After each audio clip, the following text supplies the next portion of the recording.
Estudiando las civilizaciones antiguas, encontramos una delgada línea divisoria entre las leyendas y la historia. Los poemas de Homero recogen un mito sobre una poderosa ciudad en la que el rey Minos dirige los destinos de la isla de Creta. Fue en Creta donde la civilización minoica capitalizó su máxima influencia sobre los mares. El poder supremo. Y fue aquí donde el mito y la historia se combinan en una leyenda, a través de la cual este pueblo célebre queda por siempre vinculado al símbolo de su poderío. Hablamos del laberinto.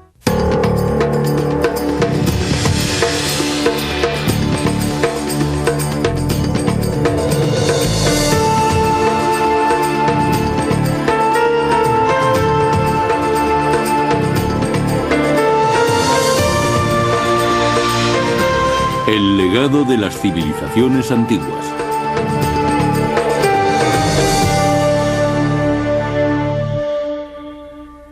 Los minoicos, el laberinto del Minotauro.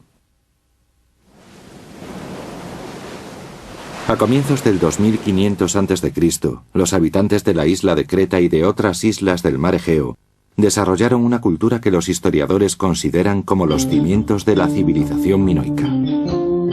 Para comprender los inicios de esta civilización, debemos conocer a aquellos inmigrantes que probablemente llegaron a Creta alrededor del 6000 a.C., durante el Neolítico. La situación geográfica de Creta es privilegiada, a mitad de camino entre Grecia y Egipto, es decir, en el centro de las rutas comerciales utilizadas por marinos y mercaderes en su recorrido por el Mediterráneo oriental.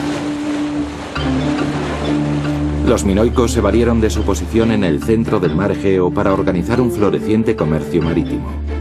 Sus pequeños barcos pesqueros fueron transformados en grandes barcos en forma de media luna, con vela cuadrada y equipados con una dotación de 30 remeros. También los fenicios y los egipcios se apropiaron de este novedoso diseño.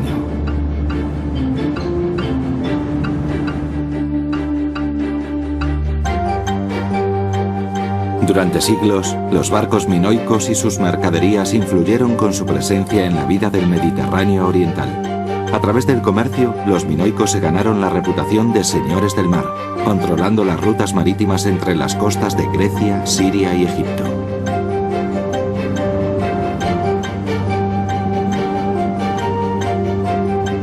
La prosperidad aportada por su lucrativo imperio comercial trajo consigo un significativo avance en las artes pictóricas, la arquitectura, la lengua e incluso la religión.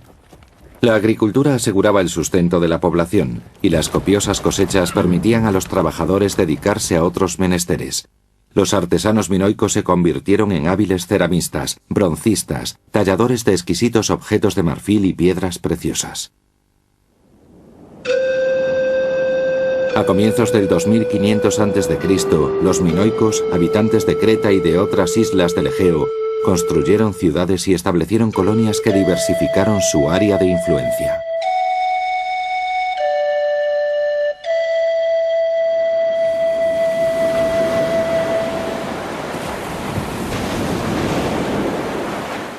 Sus asentamientos constaban de edificios alineados en calles o agrupados alrededor de un patio. Los habitantes de las ciudades vivían en casas, generalmente de 2 pisos, con las estancias en la parte superior y un almacén que daba a la calle. No había murallas defensivas, lo que indica que no temían a las invasiones. Los minoicos levantaron una serie de grandes palacios. Construidos cerca de los campos de cultivo, estos palacios eran el centro de la vida social de la isla. Los grandes edificios empezaron a aparecer en Creta sobre el 2100 a.C. El más elaborado y rico de estos palacios minoicos se encontraba en el centro de la parte septentrional de la isla, en Knossos. Gran parte de nuestro conocimiento actual de este extenso complejo palacial, así como del carácter de los minoicos, se lo debemos sobre todo a las importantes excavaciones y restauraciones dirigidas y financiadas por Arthur Evans. Hace más de un siglo, en el año 1900, Evans descubrió los restos del Palacio de Knossos. Hijo de un conocido coleccionista de objetos antiguos, estaba especialmente interesado en unos misteriosos jeroglíficos cuya procedencia se atribuía a Creta. Y en 1894, Evans viajó a la isla para conocer a un arqueólogo local que ya había explorado numerosos yacimientos. En 1900, Evans dio comienzo a sus propias excavaciones en la zona conocida como Knossos. No tardó mucho en desenterrar los restos de una antigua y desconocida civilización. Las ruinas del colosal palacio que Evans desenterró ocupaban casi 3 hectáreas. El microcosmos urbanístico que ahora conocemos como Palacio de Knossos tenía cientos y cientos de estancias y vericuetos. Este es el lugar de nacimiento de la leyenda del Minotauro y el origen del laberinto. El mito y la leyenda han permitido que llegara hasta el mundo moderno la figura de Minos, el rey de Knossos. Evans, haciéndole justicia, ha dado el nombre del rey a la brillante civilización ahora descubierta, y la llamó Minoica, en honor a su legendario gobernante. Evans continuó con sus excavaciones en Knossos, desenterrando una civilización con 4.000 años de antigüedad, hasta 1935, cuando abandonó Creta a la edad de 84 años. Ninguna persona antes que él había desarrollado tanto trabajo arqueológico en un lugar concreto. Los interesantísimos descubrimientos de Evans y su interpretación histórica de la cultura en cuestión impulsaron el estudio de las antiguas culturas del Egeo entre los arqueólogos. Evans demostró que el Palacio de Knossos era el resultado de diferentes períodos de construcción y expansión que tuvieron lugar a lo largo de 5 siglos. Alrededor del 1700 a.C., un gran número de los palacios de Creta resultaron destruidos por un terremoto y por incendios posteriores. Poco después, los palacios de Minos en Knossos y Festos, entre otros, fueron reconstruidos con mayor tamaño y esplendor. Esta gran reconstrucción, realizada entre 1700 y 1450 a.C., se conoce como el período de los últimos palacios. Estos palacios servían como centros administrativos, contando con gran número de salas y dependencias, y algunos con varios pisos de altura, incluyendo el Salón del Trono y amplias habitaciones para el rey y la reina. Había zonas destinadas al culto religioso, talleres artesanales, escuelas y almacenes para guardar el producto de las cosechas de grano, aceite de oliva y vino. Un edificio que consta de cientos de habitaciones es algo que actualmente no nos llama la atención, pero hacia la mitad del segundo milenio antes de Cristo era el complejo residencial más importante del mundo conocido. Evans y otros arqueólogos infirieron la disposición de la parte interior, deduciendo la existencia de una planta con al menos 4 entradas dirigidas a un patio central. En el ala occidental se encontraban los salones, como los utilizados para las ceremonias oficiales. Entre ellos estaba el Salón del Trono, con su majestuoso trono de yeso.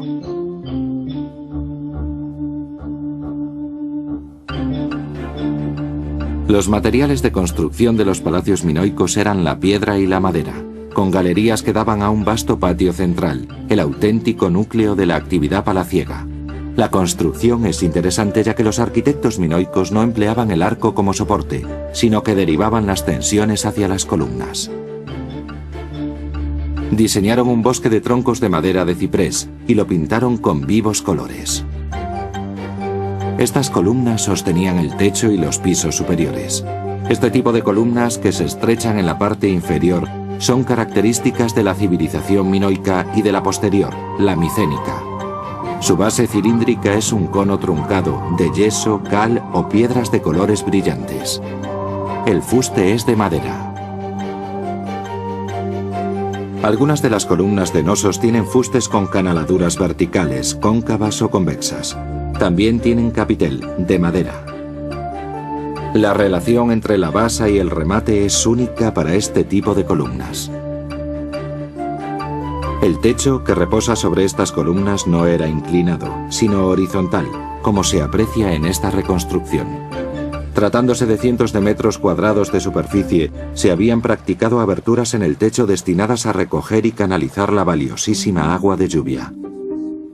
El Palacio de Knossos estaba espléndidamente decorado, tanto en su fachada como en la parte interior.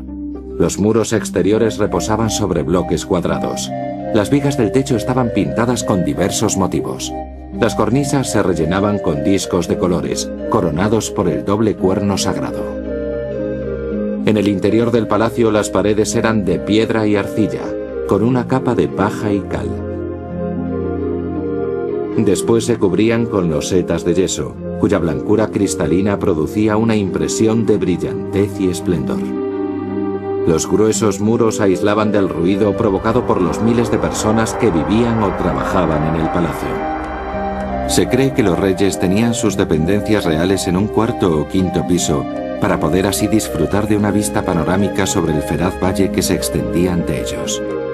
El rey ocupaba un departamento especial, con espaciosas salas. La luz entraba por los vanos, y en los pisos superiores por un pórtico columnado, lo que permitía la ventilación y el contacto con el aire del exterior. El departamento de la reina está decorado sobre la puerta con magníficos frescos representando delfines, el símbolo de la felicidad y la vitalidad para los minoicos. Los frescos de la cultura minoica difieren en cuanto a su temática de otros frescos de la época, ya que los minoicos ponen un gran énfasis en el mar, en la fauna marina, puesto que Creta es una isla y está rodeada de vida marina. Un ejemplo muy claro lo tenemos en el fresco de los delfines. Esta es una forma específica de representar una especie animal que seguramente tendría un significado concreto en su cultura. La profusa vegetación animaba a los minoicos a una constante reafirmación de su buena fortuna, convenciéndoles de que eran los elegidos de los dioses. Las paredes de los vestíbulos y corredores también contaban con pintura mural, lujosos frescos pintados en colores brillantes e imágenes humanas y campestres. Los techos de muchas de las habitaciones también estaban cubiertos de una decoración de frescos con recurrentes diseños entrelazados. La influencia de Egipto se evidencia en los frescos del Palacio de Nosos. Tenemos un ejemplo de ello en el uso de los colores. Los hombres siempre se pintan de color rojo y las mujeres de color blanco. Pero a pesar de ello, el sentido artístico y la técnica del fresco empleada por los minoicos son netamente originales. Los minoicos eran grandes artistas. Sus frescos naturalistas en vistosos colores constituyen un registro fascinante de las costumbres y atuendos palaciegos. Otro aspecto de la vida diaria, si queremos llamarlo así, es la interpretación que podemos hacer a través de la mujer conocida como la parisina. Esta bella figura femenina está retratada de perfil y se aprecia su graciosa nariz respingona. Está maquillada. Lleva joyas. Su peinado es muy creativo. Y se acerca mucho a la representación del aspecto que tendría una parisina en la misma época en que fue descubierto este fresco fragmentario. De ahí su nombre. Hay que decir que en estas representaciones pictóricas, la habilidad del artista no se limita a reflejar la figura humana de una manera naturalista, ya que lo que aquí se ve tiene ciertos rasgos impresionistas. A juzgar por los frescos, las mujeres minoicas de alta posición aprovechaban cualquier oportunidad para hacer gala de sus riquezas. El alarde de joyas, maquillaje y vestidos exaltaba su femineidad. Y el sofisticado peinado con los tirabuzones rodeando las orejas debía de llevarles bastante tiempo. La moda de las damas de alcurnia de la isla incluía amplias faldas con volantes hasta los pies y un corpiño con gran escote que dejaba sus pechos al descubierto. Al parecer, las mujeres eran parte central de las ceremonias religiosas. Observándolas en estas procesiones, podemos ver que son sobre todo mujeres las que están presentes en estos actos. El ataúd encontrado en Agia Triada es uno de los mejores ejemplos de lo que parece haber sido el ritual minoico. Aquí tienen lugar dos procesiones religiosas. En una de ellas aparecen tres hombres, uno de los cuales presenta como ofrenda la maqueta de un barco. Los otros dos hombres tienen en las manos animales para el sacrificio, o quizá una representación de esos animales. La otra parte de la procesión la inicia un individuo que toca una doble flauta, una flauta que se llama diaula. Es un instrumento asociado a este ritual. Lo más interesante de esta procesión es que se aprecian elementos que también aparecen en algunas pinturas al fresco.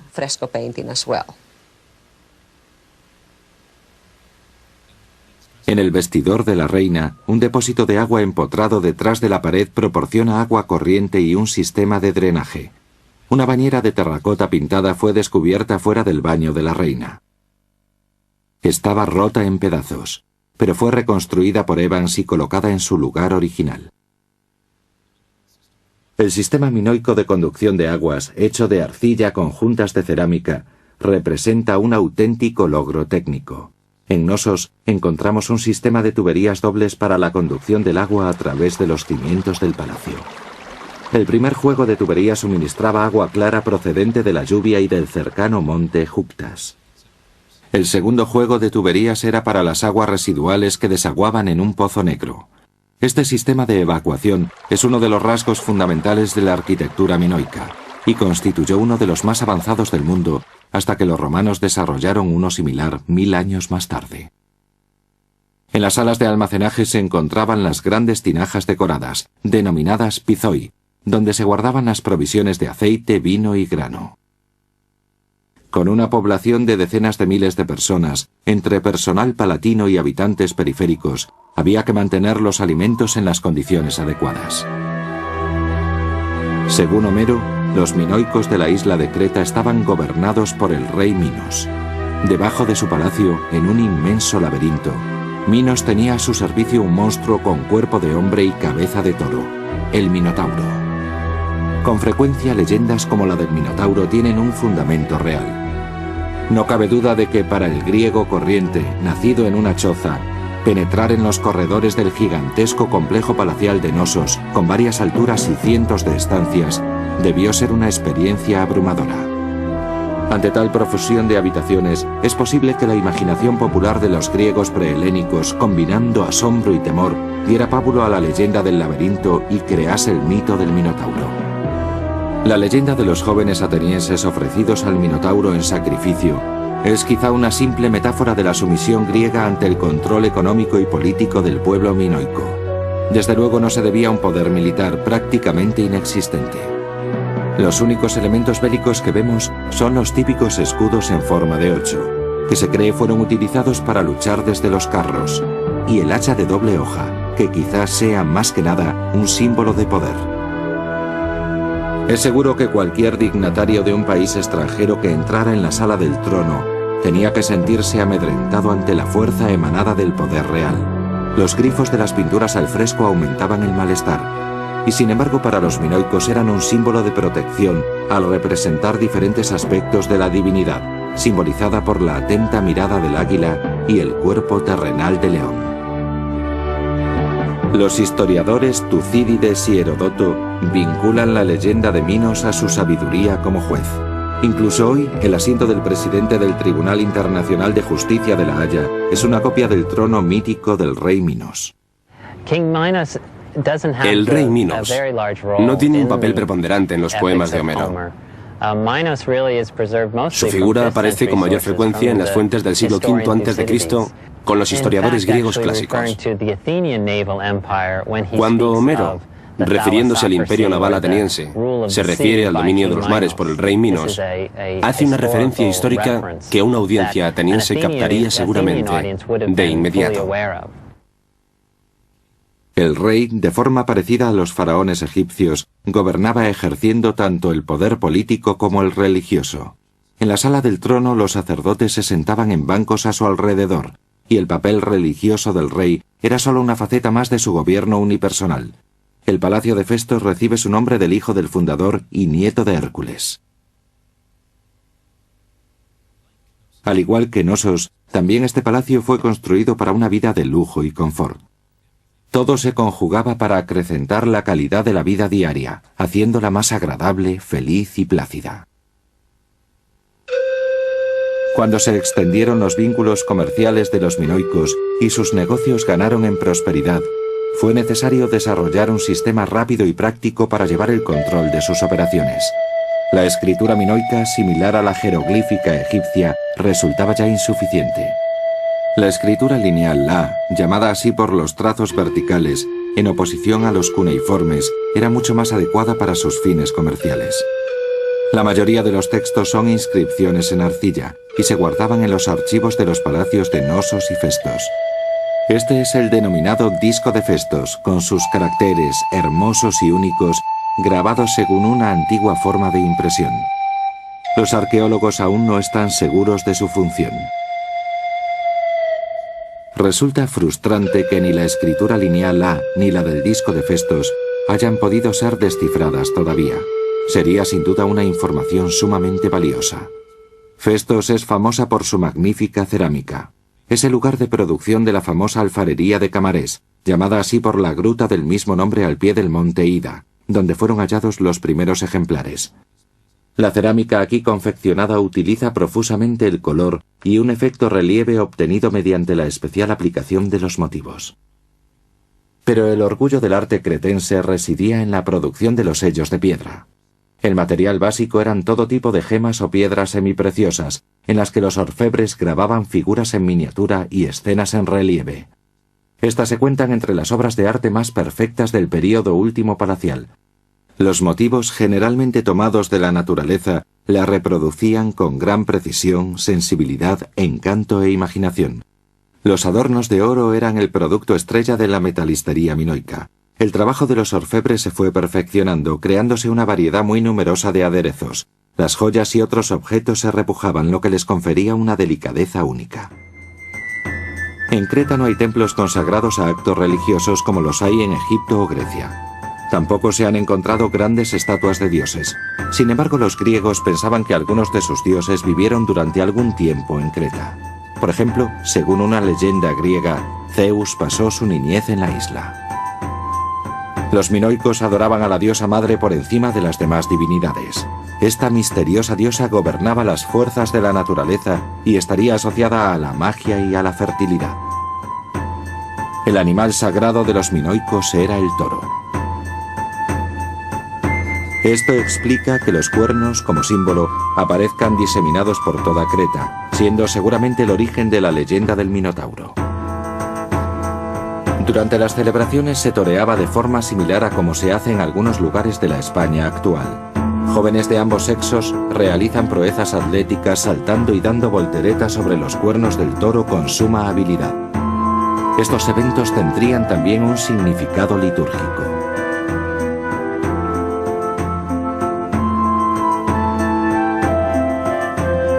La religión estaba presente en su vida, pero no ejercía una influencia determinante sobre sus actos cotidianos. Los minoicos, en cambio, sí se sentían muy apegados a la naturaleza, y era aquí donde sentían la presencia del poder divino. Adoraban a sus dioses en cuevas sagradas y en santuarios erigidos sobre colinas. En sus casas tenían capillas dedicadas a la diosa serpiente, considerada la guardiana del hogar. Los minoicos desarrollaron cualidades espirituales y una visión del mundo que fomentaba una fuerte unión entre el individuo y la naturaleza.